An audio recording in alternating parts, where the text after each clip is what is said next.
Let's talk about Volodymyr Zelensky. I'm going to be as transparent as I can possibly be on this matter. I'm completely and utterly fed up with him up to this point. And this is because in a public statement he released on Saturday, he basically made threats to NATO on Russia's behalf by saying that NATO countries must be prepared for a Russian nuclear attack should it happen. To be sure, he's not exactly saying it's coming, hide under your desks, but he is just saying to everyone that they must be prepared should it happen, which is, well, surely like any country, anyone who knows that nukes exist would have allowed this to cross their mind at some point. So you'd think that would go without saying. So I'm going to use this segment to explain first the events building up to this response, and second, why I believe this to be completely and utterly irresponsible and a reckless thing to say at this point, in addition to a clue as to why we should stop deifying him as much. But first, I'd like to shield a couple of things. The first is this. This is a premium video that features both John and Bo discussing the war in Ukraine with reference to past examples of urban warfare and sieges. They analyse the extent to which Russia is apparently waging a limited war, on how examples from history might help us understand what is happening and why.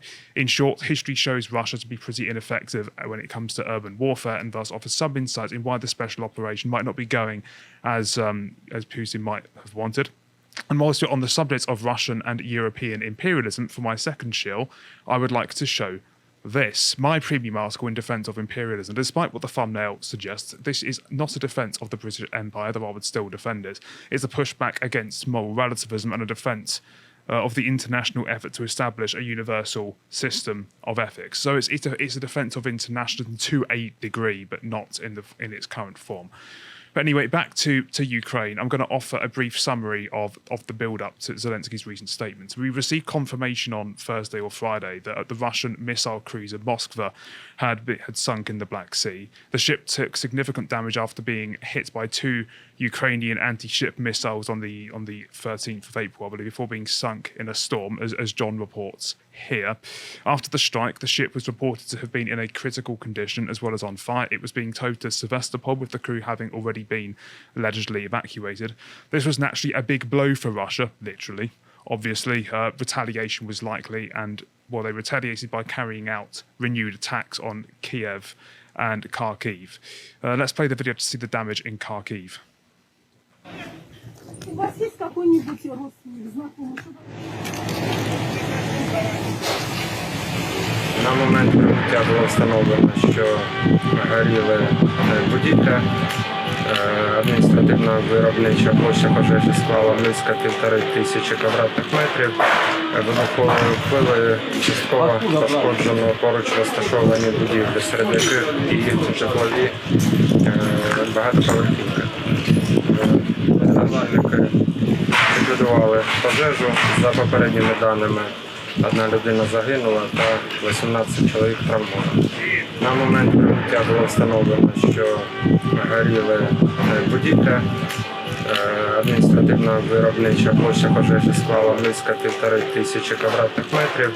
Вибуховою хвилею частково пошкоджено поруч розташовані будівлі, серед яких і житлові багатоповерхівки. Рятувальники ліквідували пожежу. За попередніми даними, одна людина загинула та 18 чоловік травмовано. Damage there. Thankfully, there was only, as far as we know, only one person has been killed. 18 have been injured. Scattered explosions were also reported to have been heard in Kiev, though we don't have much report on that at the moment. But if we go on to the next.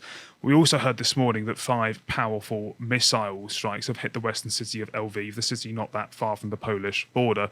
The city has been, for the most part, spared throughout this war compared to the other cities under assault, but Russia now appears to have intensified their attack following their loss in the Black Sea. Russia is, as we know, reallocating its forces to prepare for a major offensive in the Donbass region, meaning that if any further attacks occur, they're likely to be missile strikes like this. But of course, tension continues to go on outside of the war zone itself as well, as with neighbouring countries. So if we move on to the next, Finland and Sweden, as things stand, are currently official neutral buffer zones, if you like, between Russia and NATO. But now both are entertaining the idea of joining. because of Russian aggression. Both have different ideas of how to proceed, however, as the article illustrates. Finland has indicated it prefer a solution that would see the two Nordic unaligned states jump together into NATO. So Finland would very much like Sweden to join within weeks with them to make basically like a joint geopolitical statement to Russia. But Sweden has decided to take a slightly softer approach to examine a wide range of security-related options, including deepening the Nordic defence cooperation and urging the European Union to develop enhanced defence policies to offer, etc. I mean, but basically, Finland are very much all for joining completely, almost surrendering their neutrality, and Sweden are very much... Which is very funny because, of course, Finlandization is named after Finland. I know. But as you can probably imagine, this announcement, particularly from Finland, has upset Russia considerably, to the extent that it has threatened a nuclear escalation if we get the next one up here. So the deputy chairman of Russia's Security Council, Dmitry Medvedev, previous president in between, I think, 2008 2012, has responded by saying that should Finland and Sweden join the alliance, there can be no more talk of any nuclear-free status for the Baltic. Those are his words. For those unaware, Russia has ships placed in Kaliningrad, previously known as Königsberg, and in the Gulf of Finland as well. Lithuania's defense minister actually weighed in to say that again, I'm terrible at pronouncing names, but Arvidas Anasauskas said he found Medvedev's kind of announcement strange because, well, it's been common knowledge that they've had nuclear warheads, stored in Kaliningrad for some time anyway, so they don't even actually know what this means, or we're basically saying that this is a little bit of a false attempt to escalate the situation in a sense. But it's probably just rhetoric. It probably is just rhetoric. That's like we already have the nukes there. We know. Yeah, pretty much. So that's what that amounts to. But if we move on to the next, Russia has continued to warn the United States to stop arming Ukraine because, of course, they are providing a significant amount of aid, which has been very, very effective. $800 million worth, in fact. And Russia has said if it doesn't stop, there will be unpredictable consequences, which is kind of an interesting phrase to use, isn't it? Because it means literally nothing. Unintended, but sorry, what is it? Unpredictable consequences. So Russia don't know, the US don't know. Yeah. I mean, it's not quite as, I don't know, spine-shivering as when Putin said right at the beginning there'll be consequences, more consequences than you've experienced in your history. So this almost feels like a scale down, if you get what I'm saying.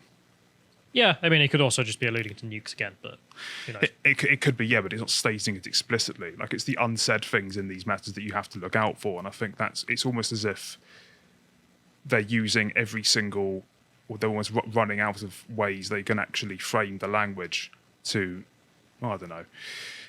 Anyway, this was on the same day that Volodymyr Zelensky released a statement that this segment is all about, so that the West must prepare for a Russian nuclear attack. Should it happen. So let's just play the video. І не треба чекати від Росії, коли вона буде використовувати ядерну зброю. Світу не треба, світу треба готуватись до цього. Готуватись по-різному, не тільки антидоти, тощо там, да, бомбосховища, але з ними треба говорити, підписувати бумагу, затиснути їх економіку так, щоб у них не було навіть думки про це. Ось що я маю на увазі. А треба очікувати від них. Вони можуть використовувати будь-яку зброю, я впевнений в цьому. Будь-яку зброю. І вірити не можна. See, for me, this is exactly the same thing that he tried to the kind of same trick that he played when he was trying to get the no-fly zone imposed in Kiev. He's basically saying that, look, this is going to happen. Don't wait for it. You have to be ahead of the curve. He's not, of course, saying this is evidence, hide under your desks right now. But he is nonetheless almost guilt-tripping his allies to a point. Yeah, but this is expected and kind of fair. I mean, in the sense to a degree, him and his country are fighting for their lives, so of course they're going around at every moment trying to gin up support. Well, in any possible way. I understand that perfectly well, but at the same time, it does feel as if he's putting words in Russia's mouth. Yeah, by framing maybe. it in this way. That's what annoys me. There is some nuance to the nuclear stuff. I just happened to be reading this morning a thing I found, which is about Vladimir Putin's position on nuclear warfare. So everyone else has this agreement, or at least everyone did, which is, okay, we'll use the nukes when our existence is threatened, because otherwise this seems a bit, retarded. So wouldn't that be the case of anyone who has them, though? Yeah, so this used to be the stance of the Russian Federation as well. The nuclear doctrine was, okay, if the existence of the Federation is threatened, then we use nukes.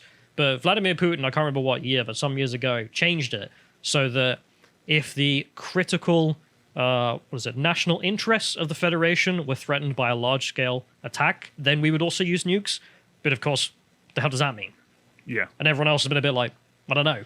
Yeah, but isn't it actually ingrained in their military policy to actually escalate with the views of de-escalators and to almost escalate? Yeah, but that's one of the funny matters. So yeah, well, the part of the note was to escalate to de-escalate in the sense of we'll use one nuke so then we don't have nuclear war. Like, okay. Yeah, but that's not going to work against NATO, is it? Well, to use against Ukraine in this example. Is Okay, what yes. I'm imagining. No, I get what you mean. But Yeah, it's a separate thing. It happened What before the annoys war. me about Zelensky's move here is he seems to be going along with Russia's policy here. Or at least escalating it when he should be trying to do the opposite. That's what annoys me. Well, he is in a war. He isn't. Yes, but surely you would want to. Why is escalation always the best option? Because he's fighting for the existence of Ukraine. Yes, but why is why not try to at least save what's left of it?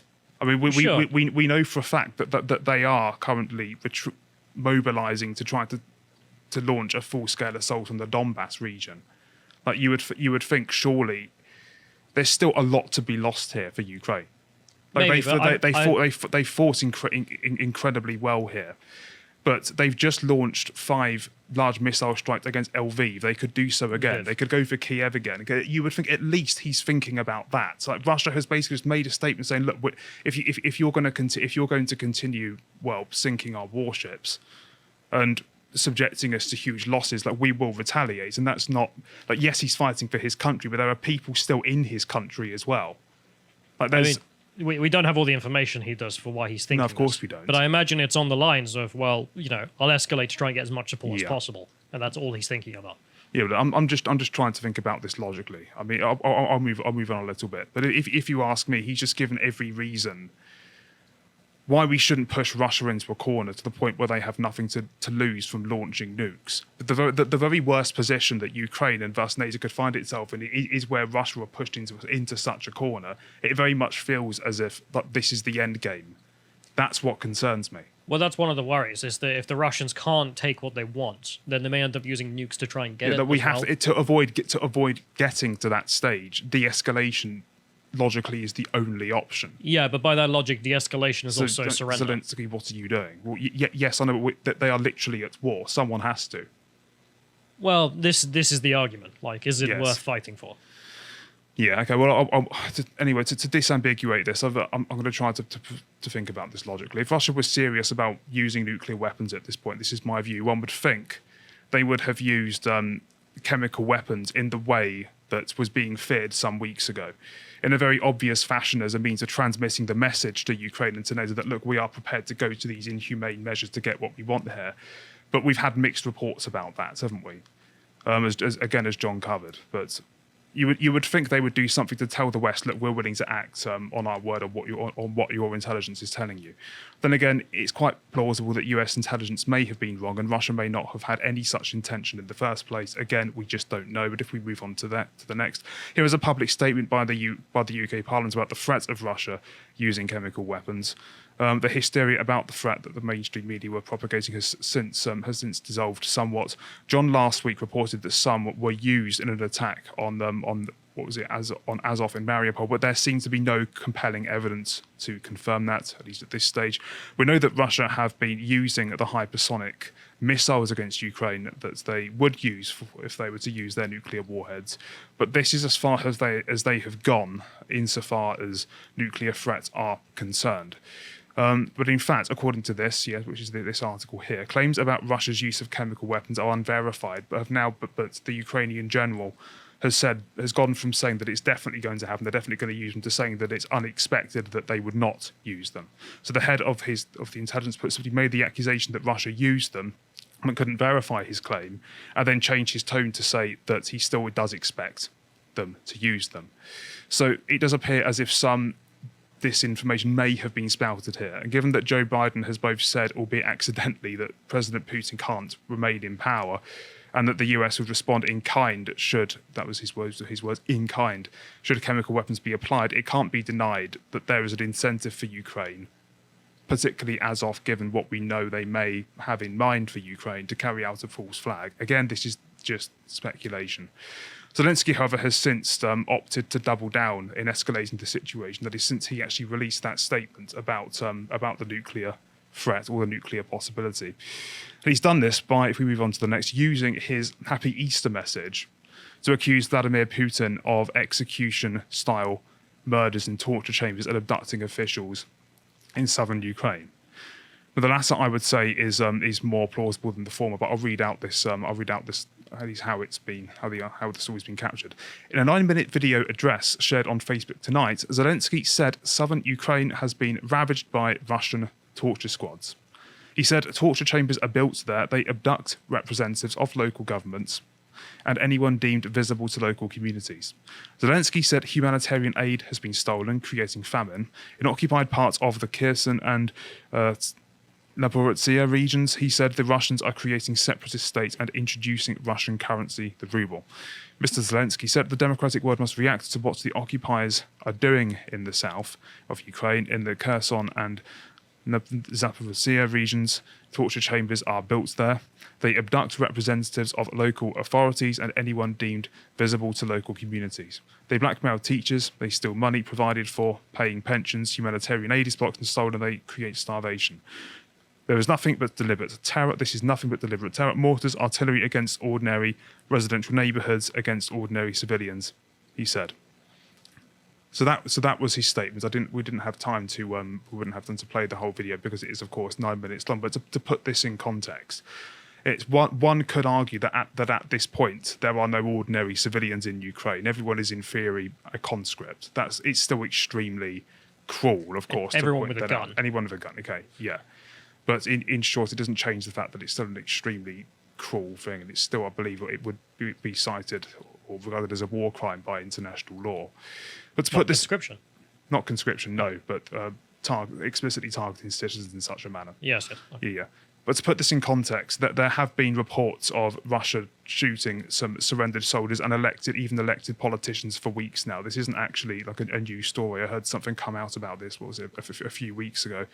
And the claim that Russia has established torture chambers is obviously a strong one from Zelensky, but so far he hasn't been particularly detailed in his description of it, so I'm willing to, I think we should suspend judgment on that for now. I'm not saying that we should disbelieve Zelensky in saying this, but we should just, I think, remind ourselves how he's been, or at least from how I see it. I know that many people have very, very different view on this. He's playing the escalative game almost 2 steps from where it is at the moment. When we were at the stage, for example, that Ukraine was actually holding its own quite well in Kiev, and he was saying, look, we need a no-fly zone now.